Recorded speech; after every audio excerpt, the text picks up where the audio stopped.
शेतकरी मित्रांनो नमस्कार. आपण पाहता अन्नदाता शेतकरी न्यूज हे आपले यूट्यूब चॅनल. शेतकरी मित्रांनो, राज्य सरकारने शेतकऱ्यासाठी एक महत्त्वाचा निर्णय घेतला असून या वर्षापासून कृषी योजना, पीक विमा योजना किंवा महा-डी-बी-टी पोर्टलवरील अनुदानित योजनेचा लाभ घेण्यासाठी फक्त फार्मर आय डी अनिवार्य केला आहे. शेतकऱ्यांना हा आय डी मिळाल्यानंतर 7/12/8 यासारखी अन्य कागदपत्रे सादर करण्याची आवश्यकता राहणार नाही. दरम्यान सहाय्यक कृषी अधिकारी अनेक ठिकाणी शेतकऱ्याकडे हीच कागदपत्रे मागत असल्याचे समोर आले आहे.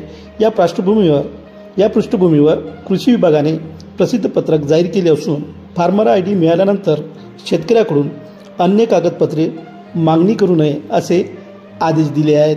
राज्य सरकारच्या ॲग्रिस्टेक योजनेअंतर्गत तयार होणारा फार्मर आय डी हा डिजिटल डेटाबेसचा भाग आहे.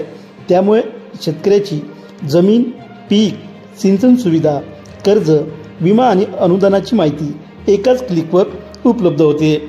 ही व्यवस्था शेतकऱ्यांना पारदर्शक पद्धतीने सेवा मिळवून देण्यासाठी तयार करण्यात आली आहे. त्यामुळे शेतकऱ्यांना इतर कागदपत्रे सादर करण्याची आवश्यकता राहत नाही. 2025च्या खरीप हंगामासाठी शेतकऱ्यांना पीक विमा योजनेत सहभागी व्हायचे असल्यास फार्मर आय डी अनिवार्य करण्यात आला आहे. बऱ्याच शेतकऱ्यांनी अजूनही नोंदणी केलेली नाही. त्यामुळे शेतकऱ्यांनी लवकरात लवकर फार्मर आय डी तयार करावा असे आवाहन देखील कृषी विभागाने केले आहे.